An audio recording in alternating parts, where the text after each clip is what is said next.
Uy, sandali, speaking of pagmumura at saka rally, hindi pala nagustuhan ng management. Alam nyo yung Hong Kong government, parang under yan ng China, pero may sarili hong mundo yung Hong Kong. Aba, parang mayroong news na lumabas sa Hong Kong na pinagbabawalan si Duterte. Na huwag next time, huwag siyang mamulitika kung pupunta siya ng Hong Kong. Kasi ang Hong Kong ay isang napakayamang lugar. Napakayamang bansa niya, napakayamang lugar niyan. Wala ho diyang gulo. Pero si Duterte nagpunta ro, nagpolitika rally, kung ano mga sinabi. Kaya sabi ng mga opisyalis ng Hong Kong government, huwag niyong gamitin ang Hong Kong sa inyong political interest, sa inyong pamumulitika. Winarningan po yung company Duterte. Doon po sa lumabas na report. News items. Ayan. Parang...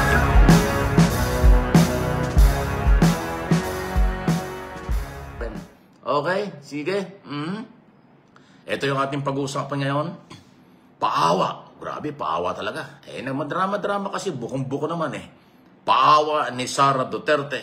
Sa harap daw ho ng kanilang followers, supporters dyan sa Hong Kong. Sinagot na po ng Palasyo ng Malacanang. Kung anong sagot, ipaparinig ko sa inyo maya-maya. Okay? At pati yung dami, yung issue doon na di umano ay pinabayaan na siya. Pagkatapos para daw nabudol-budol. Ayan, lahat yan sinagot ng Malacanang. At wala daw i-endorso na politiko, lahat sinasagot talaga. Ibang klase na ngayon ng Malacanang. Talagang palasagot na ho ang palasyo. At yan ang kailangan. Okay? Inulit ko Paawa effect. Paawa ni Sara Duterte, sinagot ng palasyo. Warrant. Yun po yung warrant of arrest. Kung meron man. Anytime. Kung meron ito.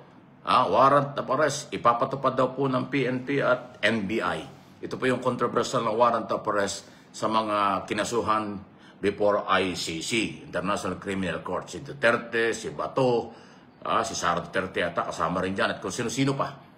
Sabi ng PNP, wala sila magagawa. Sabi ng ating pamahalaan, wala sila magagawa kung hindi ipatupad ang warrant of arrest sa oras na kanilang matanggap. Pero alam ko, ang duda ko rito, hawak na nila Kung hindi man nila hawak, meron ng impormasyon sila. Merong notice, red notice na siguro yan. Meron ng paabiso ang ICC. Kasi hindi ho yan puputok ng ganito.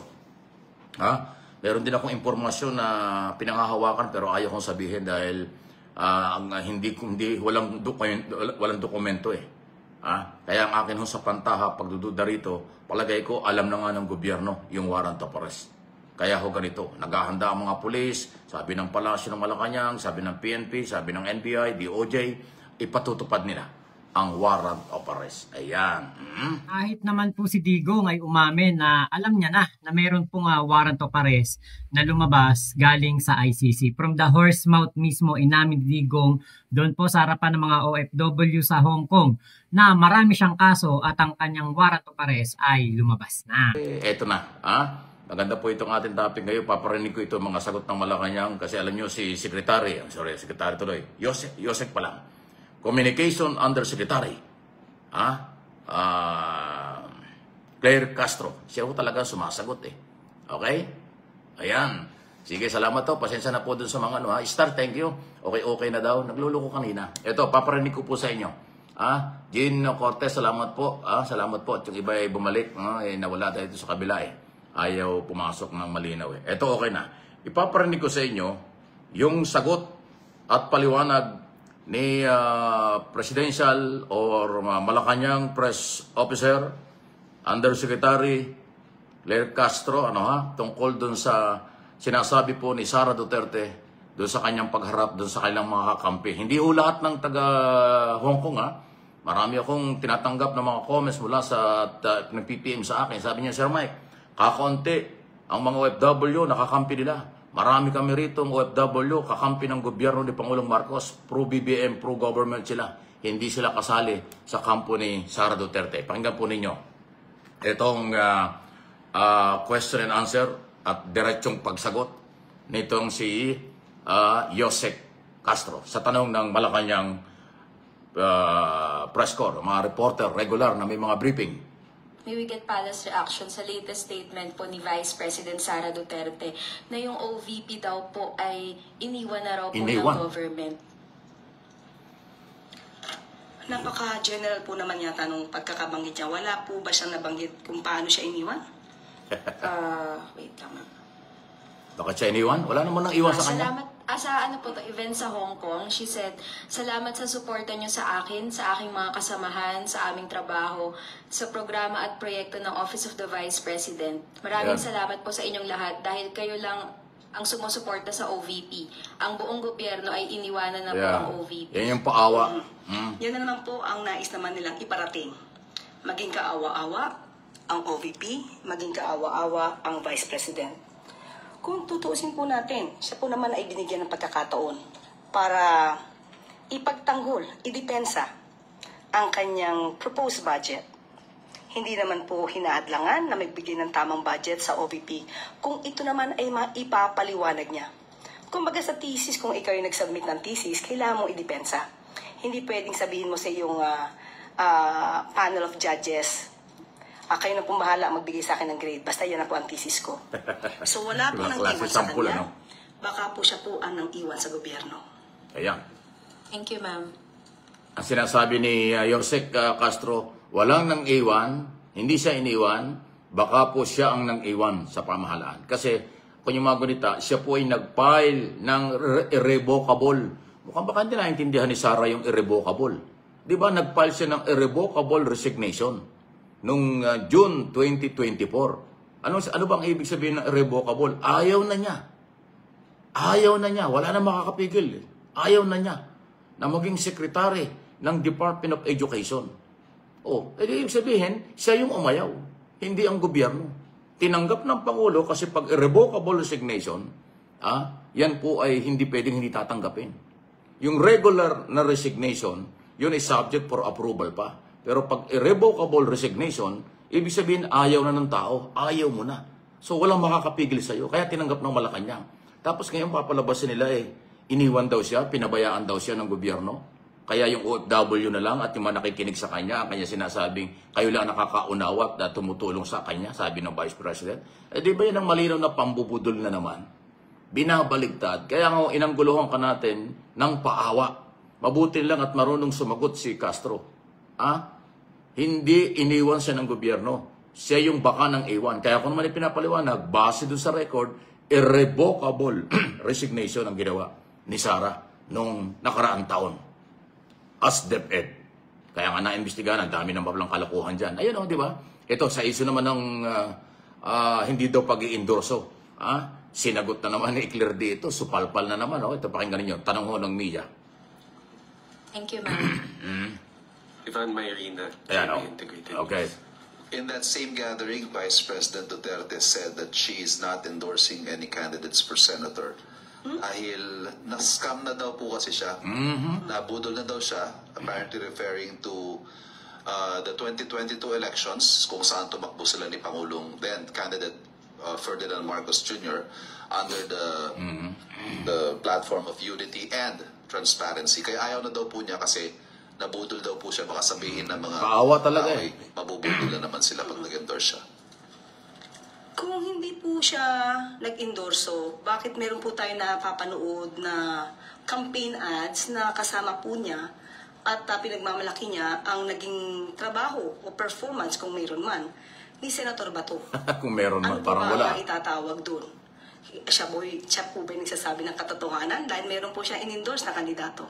Pangalawa po, kung na-scam po siya ng unity, is it not the other way around? Hindi naman po siguro inakala din ng miyembro o ng mga miyembro ng unity na mabilis magagastos ni VP Sara yung 125 million pesos na confidential funds in just 11 days. Hindi naman po siguro inisip nila yon at nagbigay ng tiwala sa kanya. Hindi rin po din siguro inisip ng unity noon na siya may mga kakilalang assassin.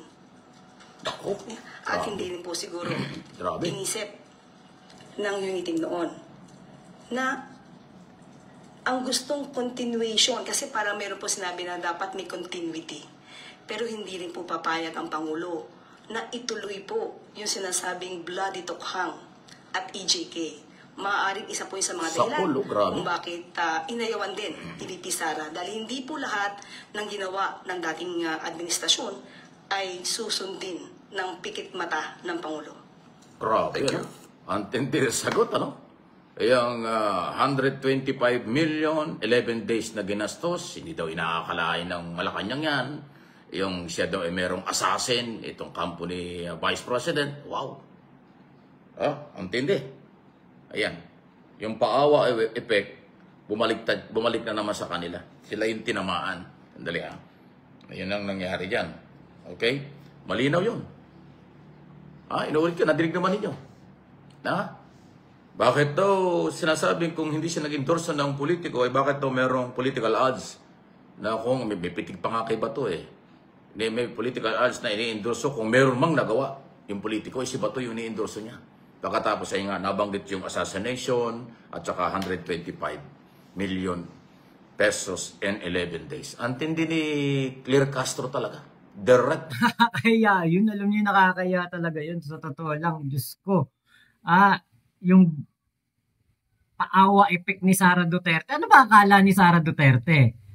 Walang nagbibideo doon sa Hong Kong na mapapanood ng mga Pilipino dito sa Pilipinas. Ano ba akala niya? Sekreto yung kanilang event na yon?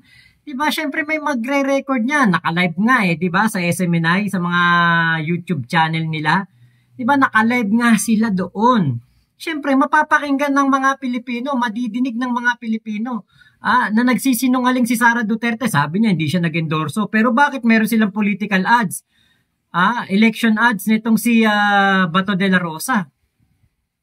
Diba? Sinungaling, Tapos yung sinasabi kasi nitong si Sara Duterte na continuity, siguro okay na magkaroon ng continuity ang ating Pangulong Bongbong Marcos sa mga ginawa ni Digong kung maganda ang ginawa ni Digong. Kung hindi tayo binaon sa utang, kung hindi maraming nagurgur sa EJK, kung hindi nagkaroon ng mayor na tsekwa, kung hindi nagkaroon ng mga problema sa Pogo. Ang Pogo nga hindi nagbabayad ng maayos sa tax, di ba? Kaya bakit for continuity? Bakit magkakaroon ng continuity ang isang pamamahala na masama, nakasama sa ating bansa? Diba? Sabi ni Digong, malinis ang Pogo. Malaki may tutulong ng Pogo. Anak ng Teting hindi nga nagbabayad ng tamang tax ang Pogo. Diba? Katibayan dyan si Cassandra Leong, nagpasama pa kay Harry Roque para lamang makipag-usap doon sa ano pangalan nito? Sa PCSO ba? Hindi, sa PAGCOR. Para magbayad ng utang. Diba? Masyadong umasa si Sara Duterte na itutuloy ni PBBM ang ginagawa ng kanyang ama. Ang ginagawa ng kanyang ama masama. Diba? Sino bang presidente ang magpapatuloy ng ginagawang masama ng dating presidente? Parang wala yata tayong mababalita ang ganyan. Wala tayong nalaman na ganyan na yung ginawang masama ng presidente noon, ipagpapatuloy ng presidenteng nakaupo ngayon. Suntok sa buwan yan, nako. Direct to the point. Walang pangingimingiping pahayag. Diretsahan. Kaya talagang maraming balita sa Malacanang at maraming balitang nanggagaling sa kanya kasi kung sumagot, diretso. Diretso at tatamaan ka. Kaya yung paawa, drama, or kung ano man ang pinapalabas ng mag-amang Duterte, sapul na sapul sila. Palagi. Lagi silang sapul sa mga reaksyon ng Malacanang. Yung sinasabing iniwan na siya ng gobyerno, hindi totoo yun. Siya ang nang-iwan kasi siya yung nag-resign. On record yan, irrevocable resignation. Pangalawa, ayun na nga. Hindi rin naman akalain. Kung sinabing nabudol siya sa 2022 election, hindi daw akalain ngayon ng kasalukuyang gobyerno under President Marcos na kaya niyang umubos ng 11 days ng 125 million ng Office of the Vice President. At saka yung very siya kilalang mamamatay tao, assassin. Kung yung mga gunita, nagbanta at sinabi na meron siyang inutusan na sakaling may nangyari sa kanya ay merong kukuha sa buhay, pinakukuha niya ang buhay ng Pangulo, First Lady at Speaker of the House. O yan, ibinalik ng Malacanang, ibinalik ni Castro bilang tagapagtanggol ng Pangulo ang mga pinaggagawa, pinagdaanan ng pangalawang Pangulo, si Sara Duterte. Sapol. Kaya huwag ng paawa, wala nang drama-drama. Obvious naman, kayo ang pinanggalingan. Kung bakit kayo ay nakahiwalay ngayon, hindi naman kayo iniwan ng gobyerno.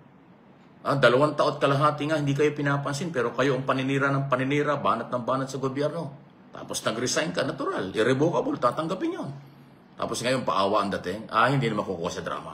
People's money, ang pera ng bayan ang pinangangatawanan po at pinangangalagaan ng gobyerno ni Pangulong Marcos. At yun ang sinabi ni Castro, Undersecretary, sapul na naman kayo.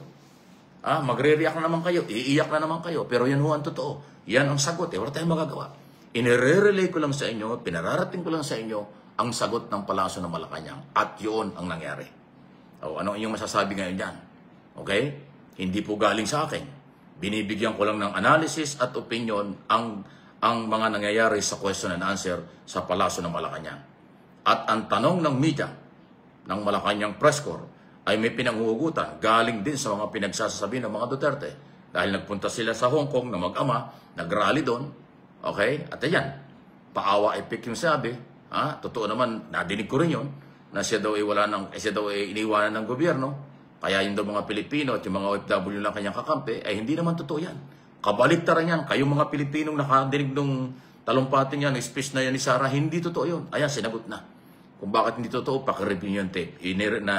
Na ipinarinig ko na sa inyo ang sagot ng Palasyo ng Malacanang through communication Undersecretary Castro. Naloko na. Talagang nagkakahulihan. Ang galing ni Castro, bukom-buko.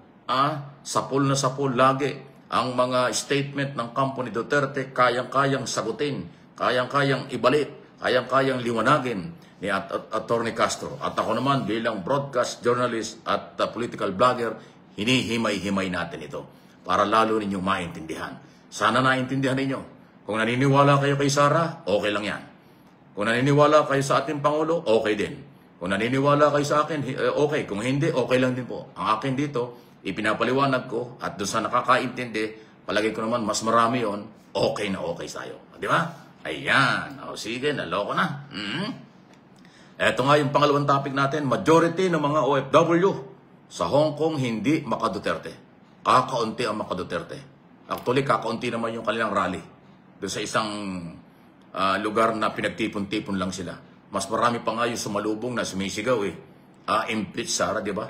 Nadirig ba nyo? Pinakita ko sa inyo. May mga video ko nilabas na yan. Impeach Sara, impeach Sara. Yun po yung pinalabas ko sa inyo kahapon. Mas marami yung sumalubong na ganon. At sabi ng mga overseas Filipino workers, mga manggagawa sa Hong Kong, ng mga Pilipino, mas marami sila sumusuporta sa ating administrasyon ni Pangulong Marcos. Hindi sila maka-Duterte. Pagod na rin sila, sawa na rin sila sa mga drama, pagmumura. Kasi isang araw, nagmura na naman. Uy, sandali, speaking of pagmumura at saka rally, hindi pala nagustuhan ng management. Alam nyo yung Hong Kong government, parang under yan ng China, pero may sarili hong mundo yung Hong Kong. Parang mayroong news na lumabas sa Hong Kong na pinagbabawalan si Duterte. Na huwag next time, huwag siyang mamulitika kung pupunta siya ng Hong Kong. Kasi ang Hong Kong ay isang napakayamang lugar. Napakayamang bansa niya, napakayamang lugar niyan. Wala ho diyang gulo. Pero si Duterte nagpunta ro, nag-political rally, kung ano mga sinabi. Kaya sabi ng mga opisyalis ng Hong Kong government, huwag niyong gamitin ang Hong Kong sa inyong political interest, sa inyong pamumulitika. Winarningan po yung kampo ni Duterte. Doon po sa lumabas na report, news items. Ayan. Parang hindi. Totoo lang po, nangangarap na lang naman ng gising yung mga Duterte na malakas sila. Pati ang mga supporters nila, yung mga DDS, nangangarap na lang naman sila na marami pa ring sumusuporta dito kay Digong. Pero, tanggapin na po dapat nila ang realidad na tapos na ang mga maliligayang araw ni Digong at sinusuka na po siya ng taong bayan. Ayaw na po ng mga Pilipino kay Digong. Makikita natin yan sa resulta ng eleksyon na paparating na ito sa Mayo. Doon po sa sinabi ni Sir Mike Abe na ang mga taga Hong Kong, yung mga opisyal diyan ay kinwestiyon o kinondena ang pagpunta diyan ni Digong, pangangampanya niya. Alam niyo po ang mga taga Hong Kong, lalo na yung mga kababayan natin diyan. Nung pong napunta ako diyan, makikita mo talaga disiplinado ang mga taga Hong Kong. Talagang sila, talagang organize sila, malinis, maayos, maganda ang kanilang kapaligiran. Tapos may pupuntang isang dating presidente ng Pilipinas na magmumura diyan, guguluhin ang kanilang katahimikan.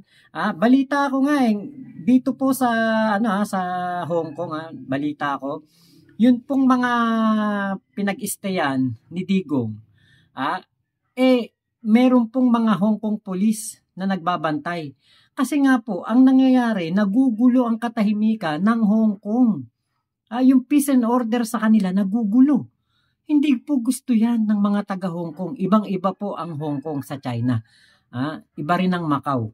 Kaya itong ginawa na political stunt na ito ni Digong ay hindi po talaga magugustuhan ng mga taga Hong Kong, lalo na ng mga opisyal doon.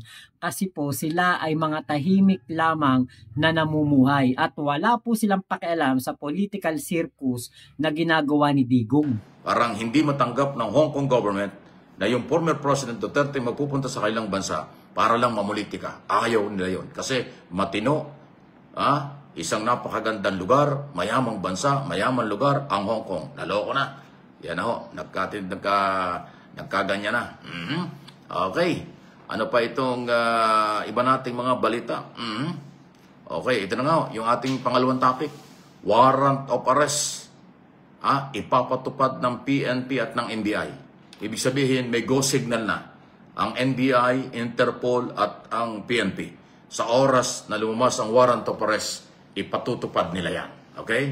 Yan po ang kinumpirma ni General Pajardo, spokesperson ng PNP, Regional Director ng Region 3, at higit sa lahat, pati ang DOJ, si Undersecretary Miko Clabano. Sinabi niya, anytime, tingin ko nga, alam na nila yan anytime, ay kanilang, sa oras na ito ay ipatupad, ay kanilang susuportahan. Pagka ito ipinatupad ng Interpol sa magitan po ng ICC, Interpol ang gagamitin, susuportahan ng DOJ, DILG, PNP, NBI. Ibig sabihin, Law Enforcement Agency. May go signal na yan. Pagkaganyan ang mga statement ng police, ng DOJ, ibig sabihin, sagrado na merong go signal ang higher authority ng ating gobyerno na kapag dumating yan, at ang feeling ko nga, meron na yan, alam na nila, ayaw lang i-confirm nila. Kasi nga sabi nila, sikreto ang warrant of arrest. Pero ang feeling ko, meron na po talaga yan. Kaya lang, ay hindi pa ho nila talaga inaamin in public. Pero yung paghahanda, body language, mga statement, at kung ano, mararamdaman natin. Although, walang nagko-confirm, pero maging si Duterte. Inamin ni Duterte, sabi niya, aarestuhin siya. Sabi niya, may warrant of arrest, ilalabas yan. Alam na niya. Dati sabi niya, hindi siya magpapahuli ng buhay, siya ay manlalaban. Ngayon, ang sabi niya, pag inaresto ako at nakulong ako, suportahan niya ako. So, ramdam na rin ni Duterte na yung kanyang tapang noon, laban sa ICC, laban sa gobyerno, hanggang salita lang yon. Pag nandiyan na ang warrant of arrest, kahit sino siya, huhulihin, lalo na pang PNP. Imagine natin, kung halimbawa si General Torre ang atasan, Director ng CIDJ, ang inatasang siya ang makipag-coordinate para sa pag-aresto sa kanya. Sa palagay ba ninyo, hindi gagawin ni Torre yan? Gagawin niya yan. Kinasuhan nga niya ng inciting to sedition Sabi nga niya, wala nang patay-patayan ngayon. No one is above the law. Rule of law, pairal natin, bagong Pilipinas, yan ang sinasabi ni Torre. Pag siyang inatasang manghuli, huhulihin talaga yan. Maniwala kayo. Hindi ito pananakot. Kasi ang batas ay susundin. Ang court order, ang warrant of arrest, ayan po ay kung galing sa ICC, irerespeto ng Philippine government. Ang ngayon, wala naman nung nagsabi. Kung noong una sinasabi, hindi sila makikipag-coordinate nung nag-iimbestiga pa. Ngayon, warrant ng arrest ang pinag-uusapan, hindi na tatanggi. Ilang beses na yung sinabi ng gobyerno, ng Malacanang, ng mga ng PNP, ng DILG, at saka po ng Department of Justice. Ipatutupad nila sa oras na iparating sa kanila ng Interpol. Kaya relax lang kayo. Hindi po yan, halimbawa, galing sa ICC, sila mismo yung aresto. Hindi po. Merong coordination gagawin sa Philippine Authority at yan ho ay coordination sa pag-aresto. Alam na yan. Ramdam yan ng mga Duterte. Kaya nga sinasabi niyang, pag nakulong siya, pagpagawa na daw siya ng monumento dyan sa Luneta, nagpakahiro pa. Ayan, yan yung lumalabas ngayon. Talaga lang, ngayon, anong isa pang napapansin natin? Inabalitaan na ba ninyo yung matinding ginagawa po ng China dyan sa West Philippine Sea? Grabe, 200 mga barko. May mga barko na ng People's Liberation Army. panggerang barko ng China. Nandyan ho sa Palawan at saka sa West Philippine Sea. 200 barko ng China, Coast Guard at People's Liberation Army ang hindi na umaalis sa West Philippine Sea. Ang tindi ng problema dyan. Tumitindi pa. Pero ni isa, ni anumang statement coming from Duterte camp, Duterte team, lalo na yung kailang mga politiko, wala kang marinig sa kanila. Umiiwas-iwas. Ano yun? Ano nangyayari doon? Okay? Kaya may problema talaga sila sa kailang mga gimikan. So, yung gobyerno ni Pangulong Marcos ang patuloy na naninindigan sa West Philippine Sea. Pero yung mga Duterte ay wala tayong narinig. Walang pagkundina, wala siyang anumang statement, samantalang tayo inaagawan. So, anong ibig sabihin nito? Totoo ba na ang China ay tumutulong sa mga kandidatong yan? Totoo ba na ang China ay hindi lang tumutulong sa mga Pilipinong kakampi sa kanila? Or tumutulong na rin nga ba sila sa mga kandidato ng grupo nilang Duterte? Hindi, nagtatanong lang po ako. Mahirap patunayan yan. Kasi kung pera at kung ano man ang suporta, hindi naman nila aaminin yan eh. Kaya nagtatanong tayo. Totoo ba na tumutulong ang Chinese government sa mga kandidato sa ilalim ng Duterte team, PDP laban? Nagtatanong lang po tayo kasi may ganyang report. Kaya ba wala siyang statement o anumang pagtutol sa nangyayari diyan sa West Philippine Sea na ginagawa 200 mga barko ng China? Dahil ba sila ay suportado sa kailang kampanyang ginagawa sa kasalukuyan? Ayan po ang mga tanong. Okay? So, pansamantala, yan muna po ang ating mga update na mga balita. Pansin na po doon sa mga nasa YouTube kasi yung unang pasok natin, napuputol-putol eh. Hopefully, nadinig po rin nyo na malinaw yung mga sagot nitong matapang na tagapagtanggol ng Malacanang Undersecretary Castro. Talagang sinagot niya ang mga paawa, warrant of arrest, at yung sinasabing nabudol-budol siya, yun yung mga drama ni Sara Duterte, lahat sinagot. Okay? At yung mga sagot, pakireview na lang po ninyo. Matindi ang sagot, siguradong magre-react dyan. Iiyak na naman ang mga Duterte vloggers at Duterte camp sa ganyang banat, direct to the point, nitong si Attorney Undersecretary Castro. Ayan. Thank you. God is good all the time. Halatang halata naman po, di ba? Dito pa lang sa nakaupo na mga senador, nakaalyado ni Digong na nananahimik po patungkol sa usapin ng West Philippine Sea. Halatang halata naman na talagang ito yung mga pro-Chekwa. Kaya po maganda yung tanong mo, Sir Mike Abe. Nakikinabang ba sila sa mga Chekwa? Tinutulungan ba sila ng mga Chekwa sa kanilang ginagawa ngayon sa gobyerno? At ito bang mga kandidato sa pagkasenador ni Digong? Tinutulungan ba ito ng mga Chekwa kaya po tahimik sila?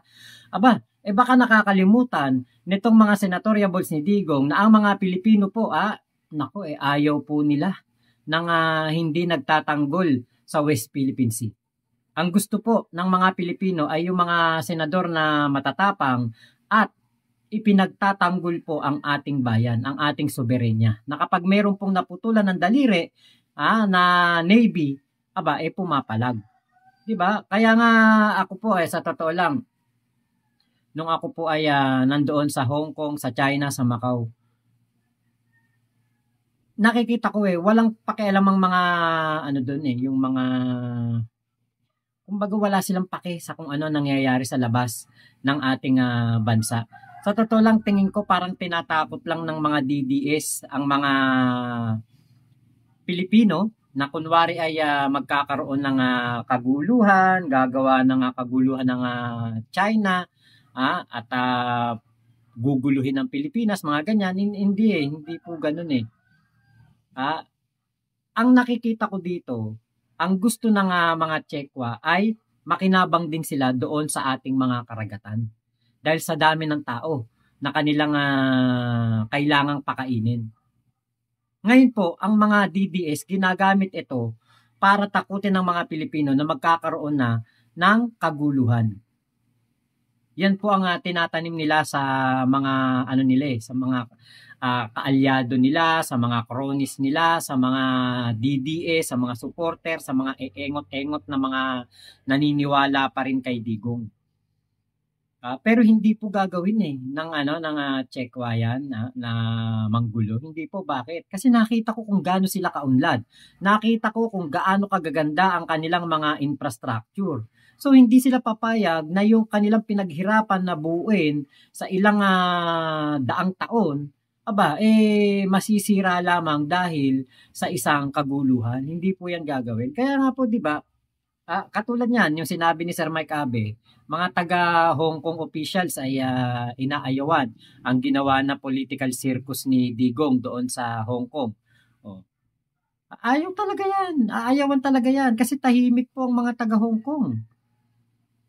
Nakikita ko kung gaano po ka tiwasay, kung gaano ka aliwalas, kung gaano po katahimik ang kanilang pamumuhay doon tapos guguluhin ng isang Digong. Nako, hindi po. Kaya dapat itong mga senatoriables ni Digong na kumikiling sa mga Chekwa, hindi pumapalag kapag may ginagawa ang mga Chekwa na panggigipit sa ating mga Coast Guard, Navy dyan sa West Philippine Sea. Huwag po talaga dapat itong iboto. Yun lang po ang pinaka-solusyon, huwag iboto. Ngayon balik tayo dito kay Sara Duterte. Itong sinasabi ni Sara Duterte na iniwanan, pinabayaan na siya ng gobyerno, parang mali, di ba? Ikaw ang nang-iwan sa gobyerno. Unang-una, ginawa kang caretaker ni PBBM. Iniwanan sa iyong pamamahala ang Pilipinas. Tapos, habang ang ating presidente ay nagtatrabaho, working visit, pumunta sa ibang bansa, ano ginawa mo? Pumunta ka sa rally na kung saan pinapababa ang ating presidente. Tama bang gawin yun ng isang caretaker? Di ba sana tinapos mo na lang muna biyahe ng Pangulo? Sana ay naghintay ka munang makauwi ang Pangulo saka ka pumunta sa mga rally na ginagawa para kay Kibulok na Manyakol. Di ba sana yun muna ang naisip mo? Pero doon pa lang at that moment na pumunta ka sa rally, at pinagsisigawan doon na bumaba sa pwesto si PBBM dahil si Kibulok ay nanganganib ng mahuli ni General Torre. Masidhi na ang paghahanap kay General Torre. Paghahanap ni General Torre kay Kibulok. Pumunta ka sa rally. Sino nang iwan sa gobyerno? Ikaw. Diba tinalikuran mo nga ang gobyerno that time dahil ang Pangulo na pinagkatiwalaan ka, iniwanan mo. Ikaw ang iniwan sa ere. Ikaw ang nang-iwan sa ere. Iniwanan mo sa ere si PBBM. Habang siya nagtatrabaho nandoon sa ibang bansa, nakikipagpulong para sa ikagaganda ng ating bansa. Ikaw nasan ka? Nasa rally. Na kung saan pinagsisigawan na bumaba na si PBBM. Diba? Doon pa lang, ikaw ang nang-iwan. Ikaw ang nagwalang ya. Hindi ikaw ang tinalikuran ng gobyerno, ikaw ang tumalikod sa gobyerno. Tinalikuran mo ang iyong sinumpaang tungkulin. Yung tiwalang binigay sa iyo ni PBBM, binaliwala mo. Binastos mo ang presidente. Tapos ngayon ikaw pa ang biktima. Ngayon ikaw pa ang aping-api, kawawang kawawa. Ay, sanay na kami sa ganyan. Alam na namin yung mga ganyang galawan. Hindi na epekto o magkakaroon pa ng epekto sa aming mga Pilipino yung mga ganyang style nyo na kayo mga Duterte. So ngayon po balita natin, may nabasa tayong mga column, may nabasa tayong mga post sa SOCMED. Uuwi na daw po si Digong at si Sara Duterte. Hintayin natin kung talagang uuwi. Si Digong, balita ko, pwede daw itong kumuha ng asylum sa China para daw po hindi madampot ng mga ICC o ng Interpol. So, hintayin po natin ang update dyan sa balita na yan. So, yun lamang po. Maraming salamat sa video ni Sir Mike Abe. Maraming salamat po sa inyong pagsama dito sa aking vlog na ito. Ingat po kayo. Nasaan mang panig kayo ng mundo. Mama chup chup. Love you, love you. God bless us all. Pilipinas. God first. Salamat po.